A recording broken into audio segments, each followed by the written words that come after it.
জন্মদিনের অনুষ্ঠান? ও তো বড় লোকেরা করে রে, আমাদের মতো গরিবের ঘরে। ঠিক আছে, করতে হবে না। শোন ঝিলিক, শোন শোন শোন, এই দেখো মেয়ের কাণ্ড। তুমি বাবন করে বলছো কেন? ও কি কোনোদিন কোনো কিছুর জন্য বায়না ধরেছে? আজ একটু ইচ্ছে হয়েছে। আচ্ছা ঠিক আছে ঠিক আছে ঠিক আছে, তুই কতজন বন্ধুকে বলবি বলে দে।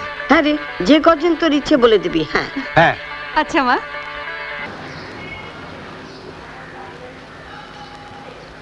বুঝলা, এই পুরুষের মতো এগিয়ে যা। এনে গুরু যাও। বাই। যাচ্ছি। হ্যাঁ হ্যালো, আমি বিউটি, তোমার সঙ্গে একটু দেখা করতে চাই। পরে পরে পরে।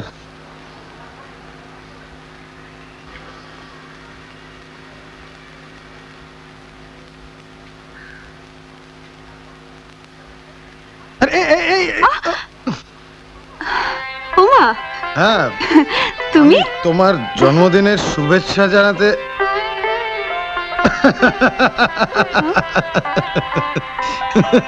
হাসছো কেন? এদিকে এসো এদিকে এসো। কি হয়েছে? এই এবার দেখো, হাসি পাচ্ছে? বুঝতে পারলে তো কেন হাসছিলাম? এই এই এই এই এই বাবা, এবার কেমন লাগছে মশাই? কি হলো রে দিদি? ও আমার বন্ধু রাজীব, আমার জন্মদিনের শুভেচ্ছা জানাতে এসেছে। নমস্কার মাসিমা। তাই এমন চুনকালি মেখে ভূত হয়ে আছিস কেন? আর একটা তোয়াল এনে দে, মুখটা মুছু খালি। আচ্ছা আচ্ছা, না না ঠিক আছে ঠিক আছে, এমনি ঠিক আছে। ও many happy returns of the day. Thank you. চলো তোমাকে বাবার সঙ্গে আলাপ করিয়ে দিই। আসি মাসিমা। মুখটা কিন্তু মুছে ফেলো। মাসিমা সত্যি খুব ভালো। বাবা, হ্যাঁ ও রাজীব। ও আচ্ছা, নমস্কার মেসোমশাই। আমরা একই কলেজে পড়ি। আচ্ছা আমাকে জন্মদিনের শুভেচ্ছা জানাতে এসেছে। বাহ, এই বসো বসো, এসো বসো। আপনি গান গাইছিলেন মেসোমশাই? না না, বহুদিনের অভ্যেস নেই জানো। হ্যাঁ আগে গাইতাম, আসলে হয়েছে কি ওর জন্মদিনে গান গাইবার ফরমাস হয়েছে, তাই একটু ওই ঝালিয়ে নিচ্ছিলাম আর কি। গানটা শক্ত আছে। ছেলেটি কিন্তু বেশ, তাই না গো? হ্যাঁ আমারও খুব পছন্দ হয়েছে। আমাদের ঝিলিকের সঙ্গে খুব ভালো মানাবে। হ্যাঁ মানাবে তো, কিন্তু তোমরাই তো বলো ও নাকি বিশাল বড় লোকের একমাত্র ছেলে। তুমি তো একটু কায়দা করে জেনে নিতে পারতে ওর বাবার কিসের ব্যবসা। আদার ব্যাপারই আমি, ও জাহাজের খবর নিয়ে লাভ কি? জাহাজটা যখন আমাদের ঘাটে নোঙর ফেলতে চাইছে তখন তো। অত আশা করো না, ও না হয় রাজি হলো, কিন্তু ওর ওর বাবা মা। শোনো না, এবার এবার রাজীব এলে না, আমি কায়দা করে ওর বাবার সম্বন্ধে জেনে নেব, তারপর তুমি একটা ফোন করে সময় ঠিক করে চলে যাবে। বেশ, তাই যাব।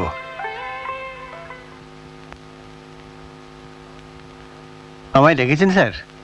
হ্যাঁ, একটা বিশেষ কারণে আপনাকে ডেকেছি। বলুন স্যার। অনিলবাবু, আপনি আমার কোম্পানির সব থেকে পুরনো এবং বিশ্বস্ত কর্মচারী। আপনাকে একটা আমার ব্যক্তিগত কাজের দায়িত্ব দিতে চাই। বলুন স্যার, কি করতে হবে? আমি সাধ্যমতো চেষ্টা করব। দেখুন, ব্যাপারটা খুবই গোপনীয়, কারণ এর সঙ্গে আমার পরিবারের মান সম্মান জড়িয়ে আছে। আচ্ছা, আপনি আমার ছেলেকে কখনো দেখেছেন? সেই ছেলেবেলায় দেখেছিলাম স্যার, বড় হয়ে আর দেখা হয়নি। ও, এক মিনিট।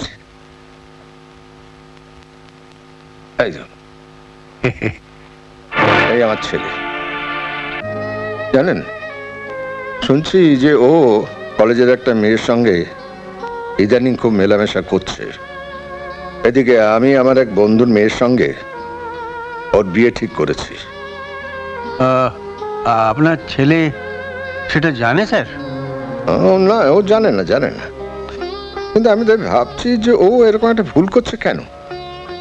আপনি একটা কাজ করবেন। বলুন স্যার। কালকে কলেজে গিয়ে মেয়েটি সম্বন্ধে একটু খোঁজ খবর নেবেন। আমি? হ্যাঁ, আপনি এই জন্য, মানে রাজীব তো আপনাকে চেনে না, যার জন্য ও বুঝতে পারবে না। আপনি মেয়েটির বাবা, বাড়িতে কে কে আছে, এই বিস্তারিত আর কি, মানে ডিটেলে আপনি খবরটা নিয়ে কালকে আমাকে একটু প্লিজ জানাবেন। আচ্ছা স্যার, আসি।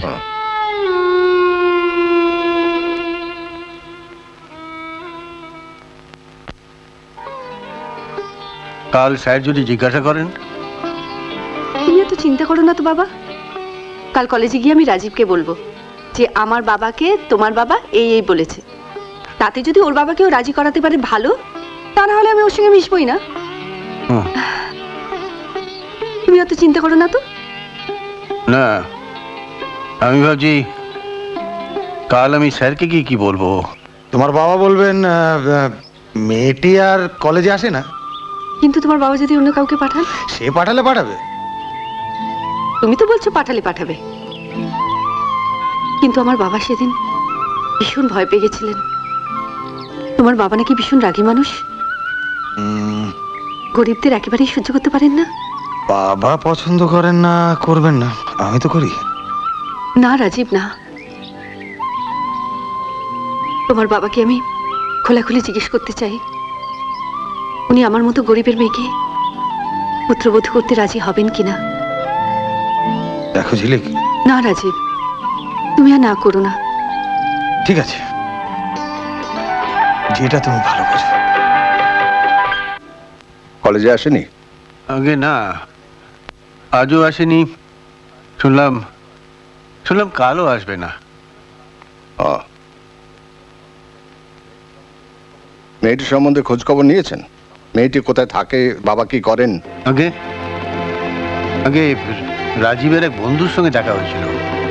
ও বলল যে আজ রাতে মেয়েটিকে নিয়ে আপনার বাড়িতে আসবে। সাহেব আছেন?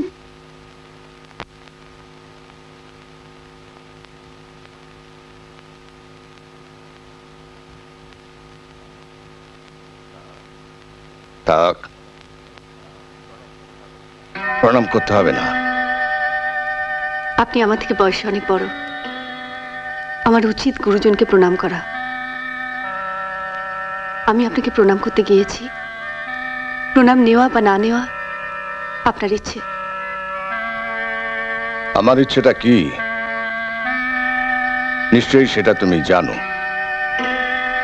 তবে সবকিছু জেনে শুনে আমার কাছে আসার সাহসের জন্য তোমাকে অভিনন্দন জানাচ্ছি। আপনার অভিনন্দন আমার আশীর্বাদ, সে আমি মাথায় করে নিলাম। আপনি যখন জেনে গেছেন আমি কি জন্য এসেছি, তখন খোলাখুলি বলতে পারেন আমি এখান থেকে ফিরে যাব কি না। মনের জন্য নয়, তোমার সাহস দেখে আমি অবাক হয়ে যাচ্ছি। এত সাহস তুমি পেলে কোত্থেকে? জীবনে হয়তো টাকা ছাড়া আর কিছুই ভালোবাসেননি, আসলে হয়তো বুঝতেন এই সাহস পেলাম কোত্থেকে। বাহ বাহ, চমৎকার। তুমি তো বেশ সাজিয়ে গুছিয়ে চমৎকার কথা বলতে পারো। তবে দেখো, কথা দিয়ে আমার ছেলেকে ভোলাতে পারবে, আমাকে নয়। প্রেম করবো আপনার ছেলের সঙ্গে, হঠাৎ আপনাকে ভোলাতে যাব কেন? তোমার নাম কি? ঝিলিক রায়।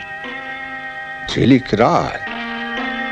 তা তোমার হঠাৎ বড় লোকের ছেলের বউ হবার শখ হলো কেন? এই কথাটা আমাকে না জিজ্ঞাসা করে আপনার ছেলেকে জিজ্ঞাসা করুন না। তার হঠাৎ একটা গরিব মেয়ের বর হওয়ার শখ হলো কেন? বাজে কথা রাখো। শোনো, আমার বন্ধুর মেয়ে বিউটি, ওর সঙ্গে রাজীবের বিয়ে ফাইনাল হয়ে গেছে। আপনার ছেলে সেটা জানে? নিশ্চয়ই জানে। তাহলে বোধহয় আপনার পছন্দ করা মেয়েকে আপনার ছেলের পছন্দ নয়।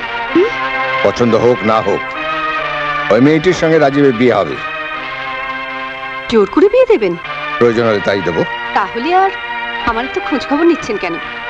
একটা ভালো দিন দেখে আপনার ছেলের বিয়ে দিয়ে দিন, আমি যাচ্ছি।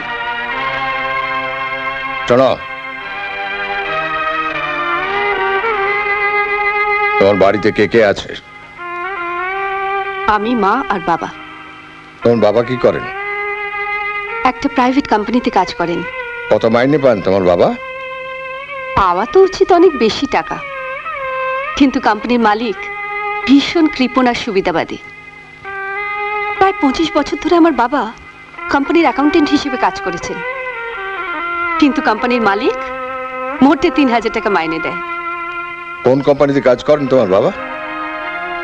আপনার কোম্পানিতে। আমার কোম্পানিতে? হ্যাঁ। কি নাম তোমার বাবার? অনিল রায়। যাকে আপনি অফিসের কাজকর্ম ফেলে রেখে আমারই কলেজে আমার খোঁজ করতে পাঠিয়েছিলেন। অনিল রায়? অনিল বাবু তাহলে সবকিছু জেনেও আমায় কিছু জানাননি। স্পর্ধা তো কম নয় দেখছি। এতে আমার বাবা স্পর্ধা বলছেন কেন? আমি আপনার ছেলেকে ভালোবেসেছি।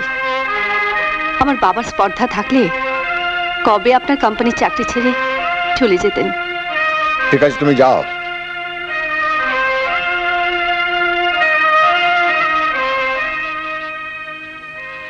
মেয়েটা খুব পাজি। রাজীবকেও বশ করে ফেলেছে। ও বেশ পাকা খেলোয়াড়। বিউটি, ও একটু অন্য ধরনের খেলা খেলতে চায়।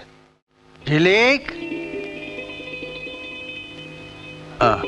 তুই কালকে স্যারের সঙ্গে এমন ভাবে কথা বললি যে আমার তোর সামনে দাঁড়াতেই ভয় করছে মা।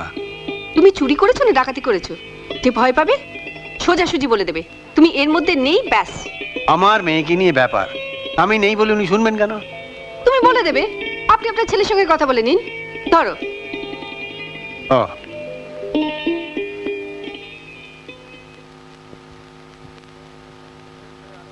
ছেলের সঙ্গে একবার কথা বলে দেখতে হবে।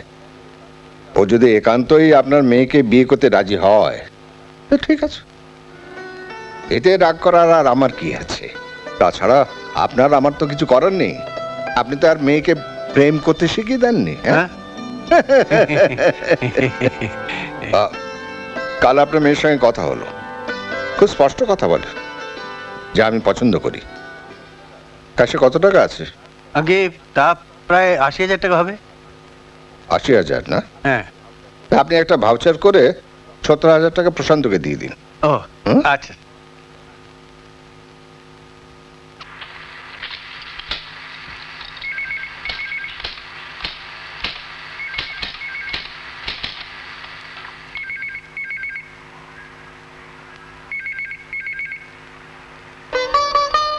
কাকাও, হ্যাঁ ওদিককার খবর কি কাকাও? ও স্যার বললেন যে রাজীব যা করবে উনি তাতেই রাজি। আচ্ছা, হ্যাঁ, আর এও বললেন যে ঝিলিকর খুব পছন্দ হয়েছে। ওরা অপেক্ষা করছে, খবরটা দিয়েছে। হ্যাঁ হ্যাঁ, যাও যাও যাও।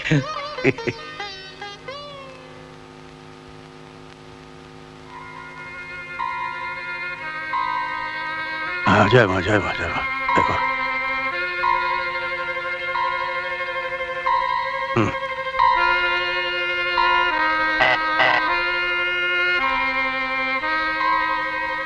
জি সাহেব। আচ্ছা দেখো তো অনিলবাবু কি করছেন। উনি অনেকক্ষণ থেকে বসে আছেন। তুমি টাকাটা তাড়াতাড়ি নিয়ে আসতে বলো। যাচ্ছি স্যার। টাকা কোথায়? টাকা? হ্যাঁ,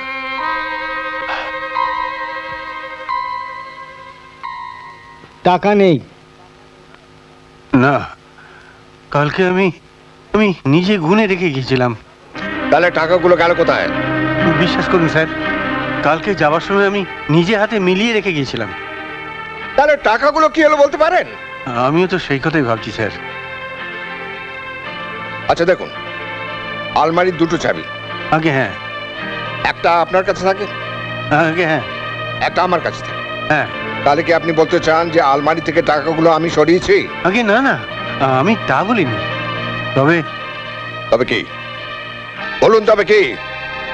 আমি যে কি বলি স্যার, গত 25 বছর আপনার এখানে কাজ করছি, কখনো তো এরকম হয়নি স্যার। হ্যাঁ, তা হয়নি, কিন্তু ইদানিং আপনার বড় লোক আবার শখ হয়েছে, তাই আপনি আপনার মেয়েকে আমার ছেলের পেছনে লেলিয়ে দিয়েছেন। হ্যাঁ, আর নিজে আপনি বিশ্বাস করুন স্যার। ভালোই ভালো টাকাগুলো ফিরিয়ে দিন, তা নইলে কিন্তু পুলিশ ডাকবো। স্যার স্যার, দয়া করে পুলিশ ডাকবেন না স্যার। অনিল বাবু, ভালো চান তো টাকাগুলো ফিরিয়ে দিন। বিশ্বাস করুন স্যার, আমি টাকা নিইনি স্যার। ঠিক আছে, আমি পুলিশকে খবর দিচ্ছি, যা বলার আপনি পুলিশকে বলবেন। স্যার পুলিশকে খবর দেবেন না স্যার।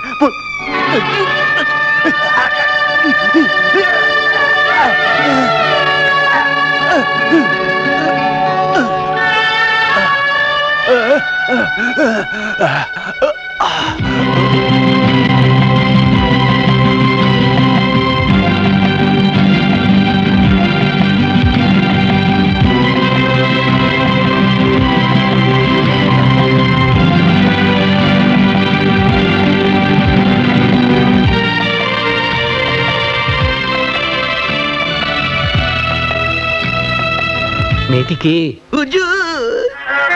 মেঘনা চাইতেই জল। আপনি আমার বউয়ের জন্য বালার ব্যবস্থা করুন, আমি আপনার জন্য কলকাতা থেকে মুক্ত বসানো বালা এনে দিচ্ছি। মেয়েটাকে চেনো নাকি? চিনি মানে বিলক্ষণ চিনি। আরে ও তো আমার সেই দুঃসম্পর্ক বোনের মেয়ে। তিন কুলে আমি ছাড়া কেউ নেই। ছাড়ুন ছাড়ুন, টাকা ছাড়ুন, তারপর কলকাতায় গিয়ে মা মেয়েকে পটিয়ে এই গ্রামে নিয়ে চলে আসে।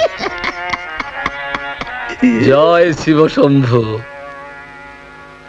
নিয়ে তো আসবে, কিন্তু ওরা এখানে এসে থাকবে কোথায়? কেন? আমাদের সঙ্গেই থাকবে। তুমি থামো তো। কেন? নিজেদের সংসারে বলে ভালো করে চলে না। এবার গান গড়িয়ে চলবে, বুঝলে? এবার তোমাকে নিজের হাতে সংসারে কোনো কাজ করতে হবে না, একেবারে পায়ের উপর পা তুলে অর্ডার। কি করে? দিদি গতর খাটিয়ে সংসারে সব কাজ করবে, আর ঝিলি গতর বিলিয়ে টাকা রোজগার করে আনবে। বুদ্ধিটা তোমার মন্দ নয় জানো, কিন্তু হ্যাঁ গো, ওরা কি কলকাতা ছেড়ে এখানে আসতে রাজি হবে? আরে রাজি ওদের হতেই হবে, রাজি আমি ওদের করাবই করাবো।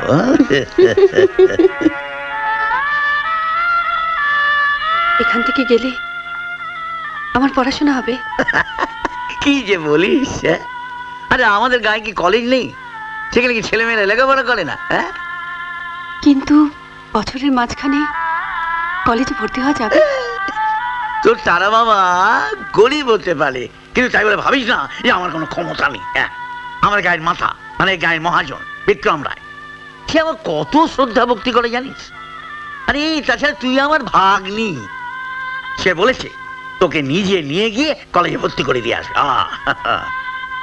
তুই যে বললি এখানে থাকবি, তাহলে সংসার চলবে কি করে?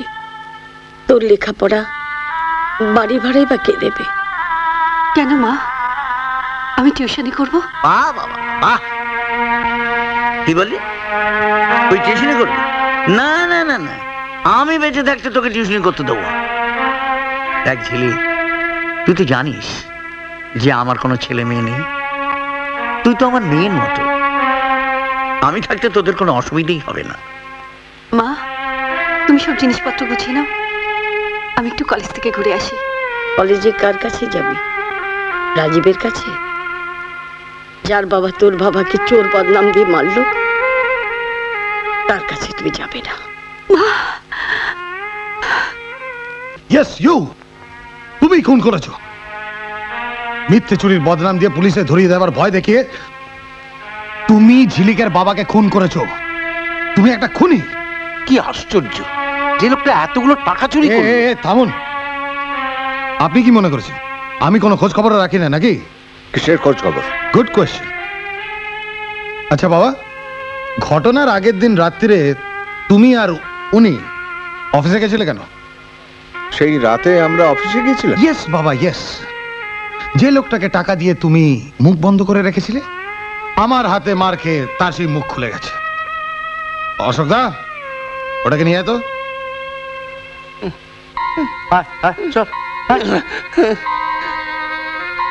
কি শিবনাথ, সেদিন রাত্রে বাবা অফিসে গেছিলেন না? হ্যাঁ ছোট সাহেব, ওই দিন রাত্রি 12টার পরে বড় সাহেব আর উনি অফিসে গিয়েছিলেন। কি বাবা, কিছু বলো।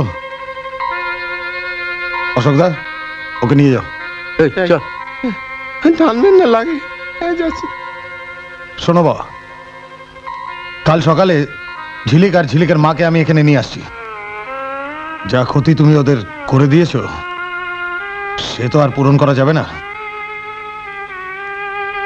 তুমি ওদের 3 লাখ টাকা দিয়ে দিও।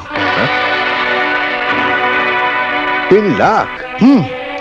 শুধু 3 লাখ টাকা নয়, ঝিলিকের মাকে আমাদের অফিসে চাকরিও দিতে হবে। চাকরিটা না হয় দিলাম, কিন্তু অতগুলো টাকা? হ্যাঁ, টাকাটাও দিতে হবে। শুধু তাই নয়, শহরের গণ্যমান্য ব্যক্তিদের ডেকে একটা পার্টি দিয়ে আমার আর ঝিলিকের বিয়ের কথাটাও ঘোষণা করে দিত।